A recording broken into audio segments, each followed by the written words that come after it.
Hola, buenas tardes. Este es el noveno capítulo de 2 menos cuarto y el día de hoy estamos con Paul Hospital, diputado en la legislatura de Querétaro por el principio de representación proporcional. Paul, muchas gracias por estar aquí el día de hoy. Encantado, encantado de estar aquí contigo. Muchas gracias por la invitación. Así que tú eres Paul, el de así sin H. Lo que pasa es que históricamente me presento así. Desde chiquito me costaba mucho trabajo explicarle a la gente que mi apellido era Hospital con O, porque es una palabra que has visto toda la vida, literalmente ahí naciste. Entonces siempre le hago, hola, mucho gusto, soy Paul Hospital, así sin H. Y eso se les quedaba mucho porque llegaban a asociar la palabra. Entonces, en una entrevista para una revista, así empecé la plática, ¿no? Me dijeron, di tu nombre y tu cargo, que siempre te piden eso, ¿no? Entonces dije, Polo Hospital, así sin H, diputado local, y bueno, se les hizo muy ingenioso para ponerlo en la portada. ¿De dónde proviene tu apellido? Dicen que es vasco-francés. Yo digo que más bien fue alguien medio güey del registro civil que le quitó la H y entonces lo O sea, escribió pero desde mal. tu papá me imagino que él también se apellida Hospital sin H. Pues de hecho, justamente nosotros presentamos una iniciativa para evitar eso que tú infieres bien, que tú tengas que tener solamente por el hecho de nacer primero el apellido de tu papá y luego el de tu mamá, porque eso es injusto para las mujeres. Entonces, las familias deberían de poder elegir con qué apellido empiezan. Y en este caso, bueno, como bien lo dices, claro, mi abuelo era hospital, mi bisabuelo, mi papá, y pues ya. De hecho, soy por el hospital sin H tercero, Tercero. porque era mi abuelo, por el hospital, mi tío, que era Paul André Gerard Hospital, o sea, Pablo Andrés Gerardo, y luego yo. Ok, ¿y actualmente a qué te dedicas? Pues soy papá, eso es lo más importante. Soy esposo, soy hijo, hago ejercicio, juego pádel y ya luego ahí en los ratos libres soy diputado. Ah, o sea, ¿es como un hobby o qué? No, no, pero hay que empezar por lo más relevante. Yo creo que lo más relevante, al menos para mí, es mi familia, mi hijo, mi esposa, mi perrito, el Chilaquil. chilaquil. Eso es mi todo, pero bueno, hoy me toca desempeñar la función de diputado local. ¿A qué aspiras, Paul? Aspiro a ser servidor público toda la vida. Yo encontré en el servicio público mi razón de estar en este mundo. Y el servicio público bien entendido es entregar tu vida, tu tiempo, tu trabajo, tu talento para servir al prójimo, para servir a los demás. Entonces, aspiro a siempre servir a los demás. ¿Por qué luego un político aspira a otros cargos? Pues para poder servir a más gente o para implementar tu visión de gobierno en más personas. ¿Vas a Entonces, aspirar ojalá sea servidor público a siempre. otros cargos en estas elecciones? Yo creo que sí, hay que ver, no he tomado una decisión, pero siempre pensando en eso, o sea, en buscar servir. ¿Qué quieres? ¿Una diputación?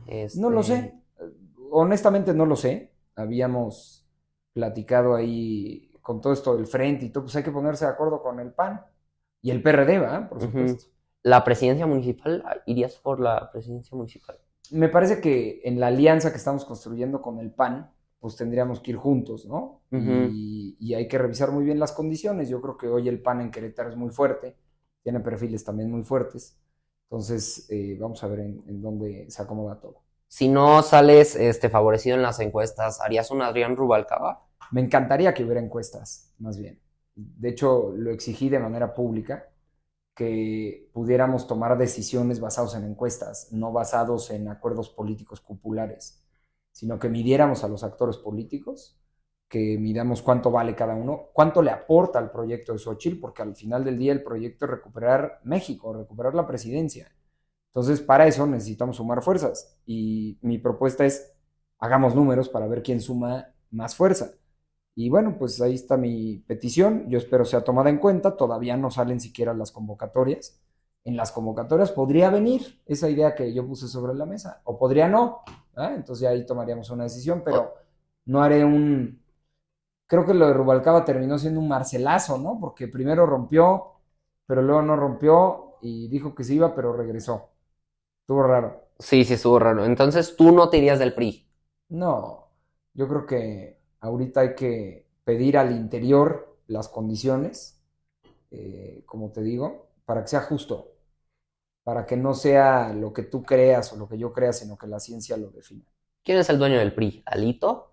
No, la verdad es que el PRI históricamente además viene desde, de hecho así se conforma de distintos grupos para darle paz social a este país.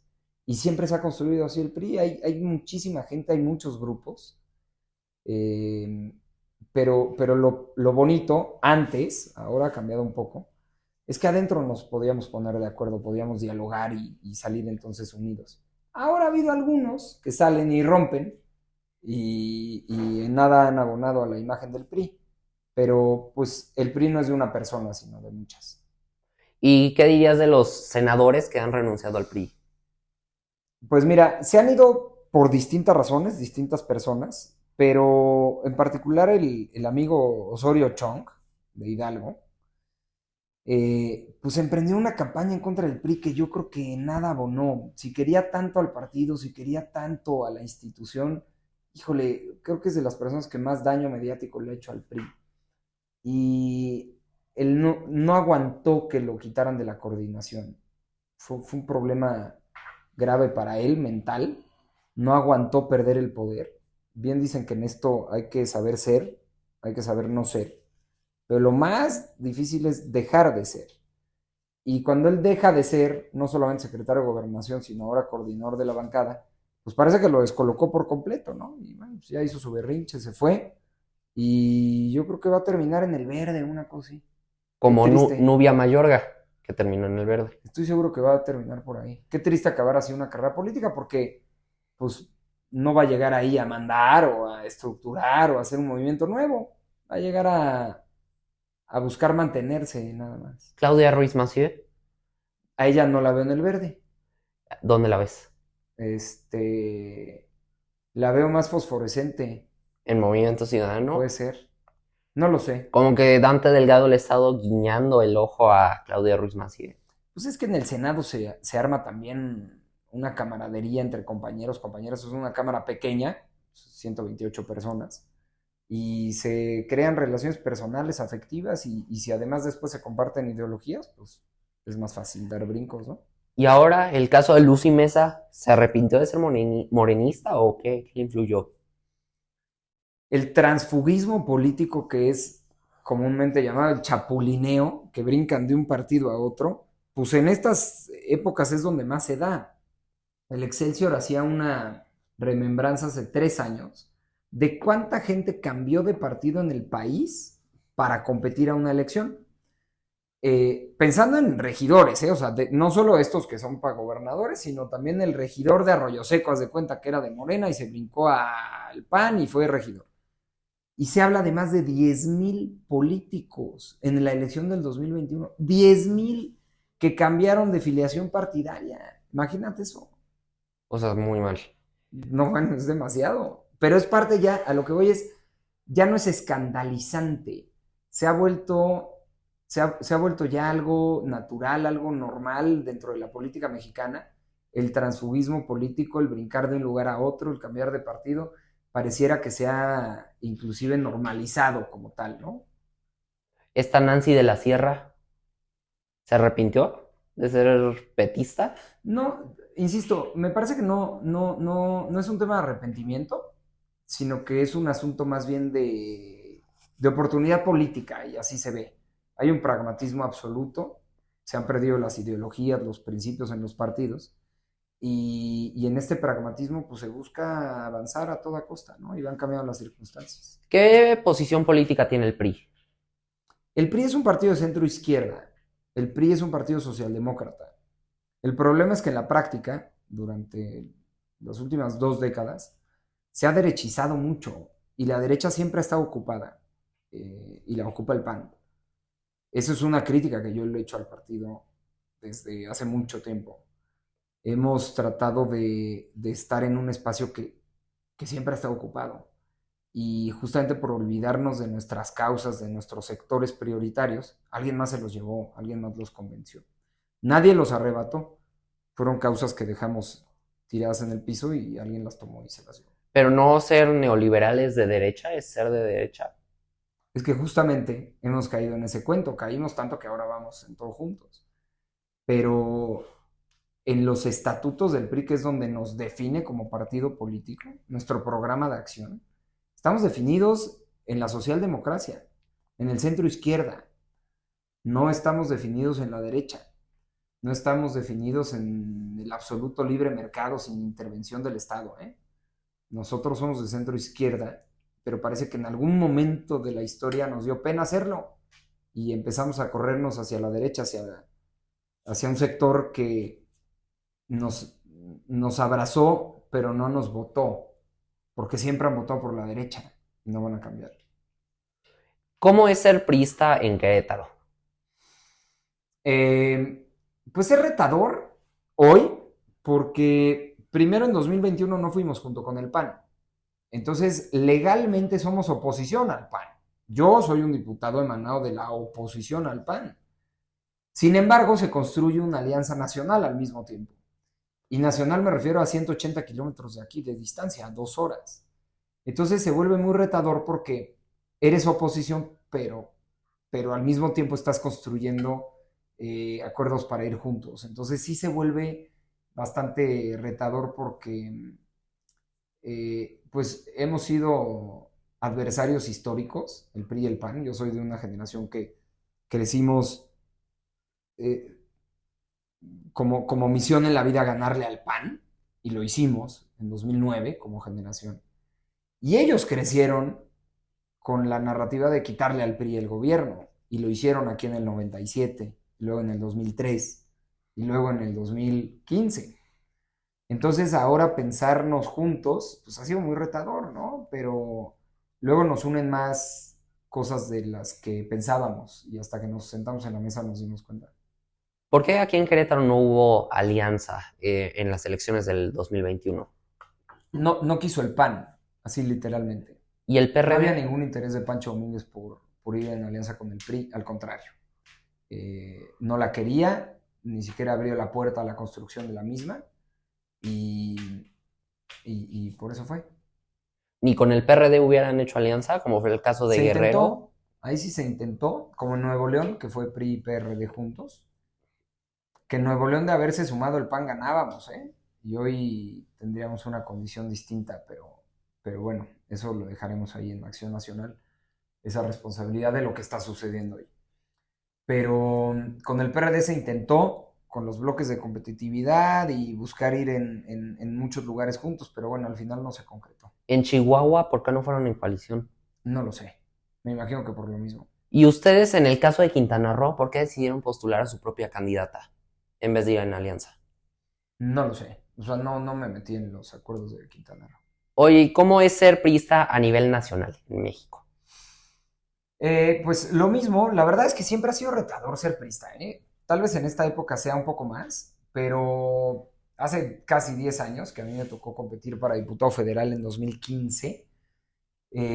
Yo recuerdo que tocaba puertas en las colonias y me hablaban algunos de Díaz Ordaz y de lo que había hecho Echeverría y otros personajes que yo ni siquiera había nacido o mis papás ni siquiera se conocían entonces, o eran unos niños. Pero esa memoria histórica de algunos malos episodios, pues se los cargan a las siguientes generaciones, ¿no? Como si fuéramos refrescos, Coca-Colas que salen todos en serie e idénticos. Y bueno, pues siempre fue muy retador. Ahora lo es tal vez un poco más. Ahí están los números, las encuestas de todos los partidos son rechazados. Hay unos que más, ¿Es otros el PRI menos. es el más odiado de Depende México? de la región. Depende de la región. Hay unos en donde es el PAN, hay otros donde ¿En es Morena. Tabasco será el más odiado de México? No lo sé. De Tabasco sería. Sí. No he visto números de Tabasco, pero siempre ha sido retador no solamente ser priista, sino ser político en este país. Me parece que la política la han desprestigiado muchos, de todos los colores. Y como yo te decía, la política, el servicio público, pues es una actividad muy noble cuando la entiendes bien, pero pues ha sido muy desprestigiada. ¿Coahuila será eternamente priista? No lo sé. Hoy lo es. Hoy lo es, o sea, Hoy es fue muy priista. Creo que se llevaron carro completo. en el Congreso local, sí. ¿Tú crees que vaya a repetir sexenio después de este? No lo sé. Manolo Jiménez tomará protesta apenas ahora El en 1 de diciembre. 5 días. Falta mucho camino por recorrer. Faltan 6 años, literalmente. O No sea, podría yo apostar a nada 6 años antes. Es el único estado que nunca ha sido gobernado por otro partido. Yo hace 6 años nunca hubiera apostado que Honduras le ganaba a México en la eliminatoria para la Copa América. Y pues le ganó. Entonces está difícil. Oye, ¿y qué avances ha tenido Querétaro en los temas legislativos? Híjole, muchísimos. En lo particular, hemos aprobado iniciativas muy importantes. Hemos presentado arriba de 50 iniciativas en lo que va del periodo. Se han aprobado veintitantas. Hay unas de mucha relevancia que tienen que ver sobre todo con violencia contra las mujeres para buscar sancionar y erradicar la violencia contra las mujeres, prevenirla.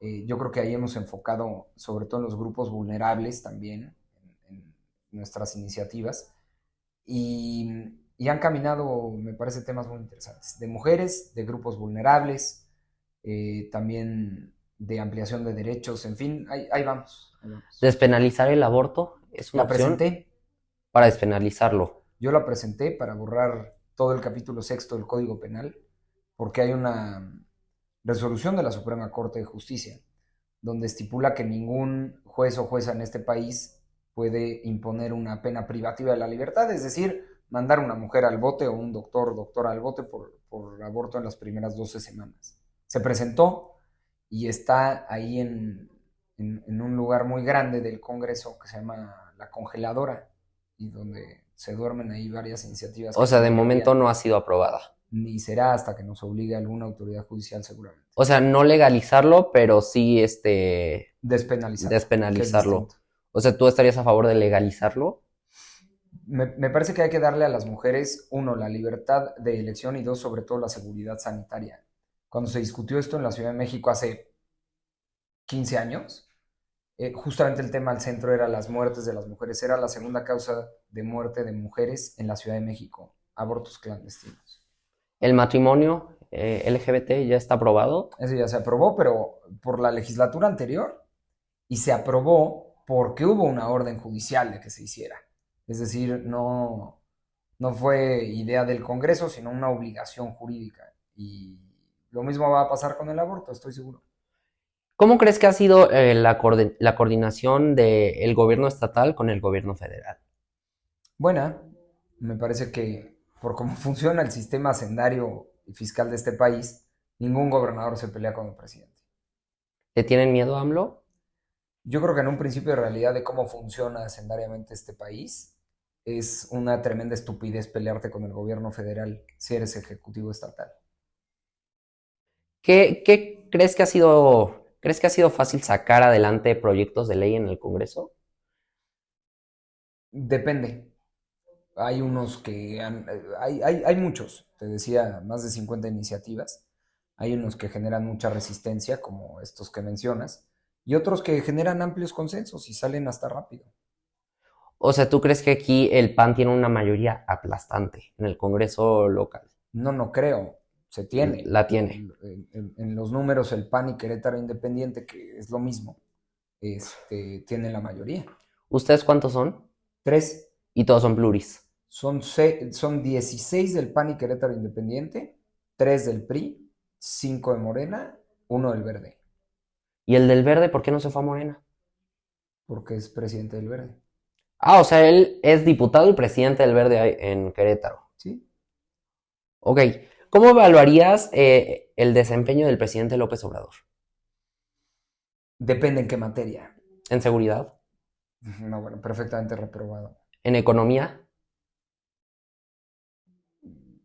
Ninguna novedad. ¿Salud? Reprobado, absoluta y rotundamente reprobado. ¿La eliminación de la pobreza? Me parece que hay cosas que destacar de su política social. ¿Cuál es tu panorama hacia las elecciones del próximo año? Yo creo que está muy revuelto ahorita el río. Apenas los partidos políticos tomaron ya la decisión de quién va a encabezar las candidaturas y van arrancando literalmente las precampañas para ver cómo se va configurando esto.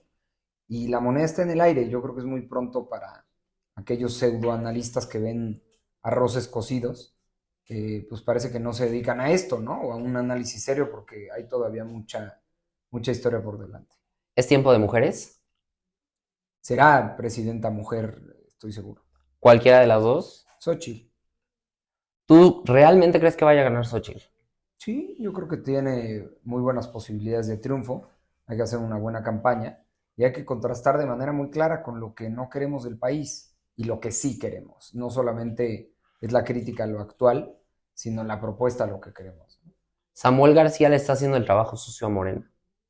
Me parece que en una elección que pareciera tan polarizada entre dos opciones, porque así se ha construido todo el sexenio, tener una alternativa, pues naturalmente le resta la fuerza que pudiera tener la oposición. ¿Cómo evaluarías el desempeño de Luis Nava? Depende en qué área. Eh, en avances en las obras públicas, la seguridad en la ciudad.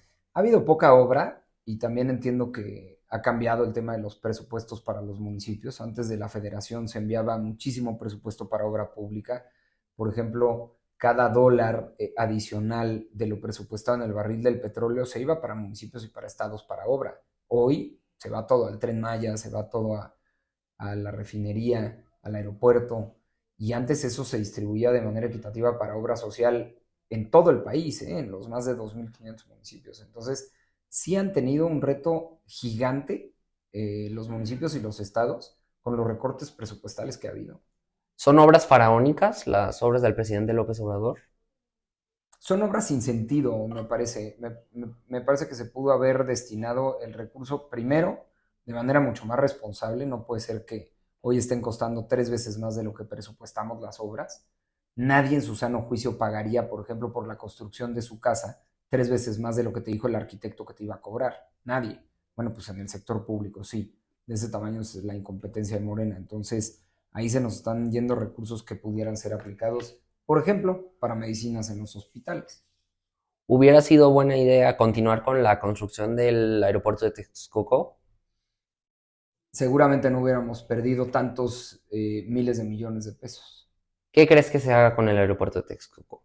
Lo que se ha hecho, nada, abandonarlo y ¿Así se va a quebrarlo. quedar? Me imagino que Claudia no tiene planes para rehacer un aeropuerto ahí y seguirá con Santa Lucía. ¿Y Xochitl? No lo sé, habrá que esperar sus propuestas de campaña porque ahora no puede hacer propuestas. O sea, estamos en pre-campaña. ¿Cuándo empiezan las campañas? Hasta el próximo año vendrá ahora un periodo después de las precampañas que termina, me parece, el 16 de enero. Viene un periodo que le llaman de intercampañas, que es no pueden hacer actos masivos públicos o dirigidos al voto y ya después vendrá la campaña O sea, es constitucional. como una veda electoral. Medio. O sea, porque los espectaculares empezaron desde, yo creo que desde julio, me imagino. No he visto espectaculares de Xochitl. No, de Claudia. Ah, bueno, Claudia empezó, me parece, el 1 de diciembre del 2018 su campaña. O sea, desde que llegó a la jefatura de gobierno. ¿Fue dedazo? Fue la ola, más bien. O sea, sabíamos desde el 2021 que ella iba a ser la candidata. Desde el 2018. Desde el 18, la favorita de AMLO. Parece que sí. ¿Por qué hay tanta gente renunciando al PRI? Pues te lo decía, no solamente al PRI, tú citabas ahora un par de casos de Morena, otros del PAN. Entonces, más bien, están brincando de un partido a otro como sucedió hace 3 años y hace 6. Y desde que hay un sistema plural de partidos democráticos en este país, el transfugismo político llegó para quedarse. ¿Qué piensas de Alito? Es un presidente muy entrón. La verdad es que si algo tiene es bastante valor. Se le fueron encima como a pocas personas desde el gobierno federal, muy, muy duro, y aguantó vara y ahí sigue. Otro a lo mejor hubiera doblado las manos. ¿Realmente dijo que a los periodistas no hay que matarlos a balazos, hay que matarlos de hambre? No lo sé. Hoy ya con toda la inteligencia artificial, con la tecnología, con todo lo que existe, pues así como a Martí Batres ya lo exculparon de que no dijo lo que apareció en un audio, pues entonces también habría que aplicar el mismo principio de presunción de inocencia para todos. Hay que tomarlo de quien viene. Si tú no ganas en las encuestas, sea para el cargo que sea, ¿te retirarías de la política? No, la política es muy amplia y el servicio público también. Y uno puede ser servidor público con cargo o sin cargo. Quien tiene como principio servir a los demás no necesita un cargo. Es un encargo de vida. ¿El PRI es el partido más corrupto de México? Yo creo que los partidos no son corruptos. Los partidos son instituciones sólidas que tienen programa de acción, principios y estatutos. Quien comete actos de corrupción son las personas. Y hay escándalos de todos los partidos y en todo el mundo, no solamente en este país. Y justamente por ello es que está tan desprestigiada la política, por personajes que han hecho mal uso de la misma. ¿Crees que el abstencionismo ha sido la causa de que la oposición pierda tanta elección? Hay quienes atribuyen que con un buen nivel de participación pudiéramos ganar elecciones. Yo creo que el nivel de participación de este país se ha mantenido igual cada 3 y cada 6 años. No ha habido un cambio abrupto. Pero por supuesto que hay que llamar a la ciudadanía a votar, sobre todo a los jóvenes. Es curioso que los jóvenes es la, la mayor cantidad de votantes que hay en el espectro, pero son los que menos votan. Entonces, teniendo la decisión en sus manos, están dejando que los adultos decidan por ellos, lo cual me parece incomprensible. Hay que convencerlos de votar y hay que ser autocríticos de por qué no lo están haciendo. ¿Qué es lo que no estamos ofreciendo? ¿Por qué no somos suficientemente atractivos como para que voten? Oye, ¿y la coalición dará resultados? Los ha dado y yo espero que siga dando. Oye, ya para terminar, ¿qué consejo le darías a la gente que quiere buscar un cargo público en las próximas elecciones? Pues que se registren en las convocatorias.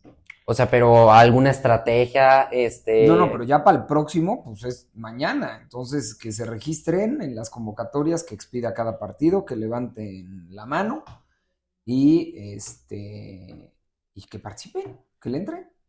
la ciudadanía entonces es la que va a decidir, no los Siempre lo ha partidos. hecho. Ok. Bueno, esto fue todo. Muchísimas gracias, Paul, por tu Gracias. participación. Me gustó, se parece a Tragaluz. Me parece lo mismo. Y pues está más o menos basado. Y pues esperemos tenerlos de regreso en el siguiente. Muchas gracias.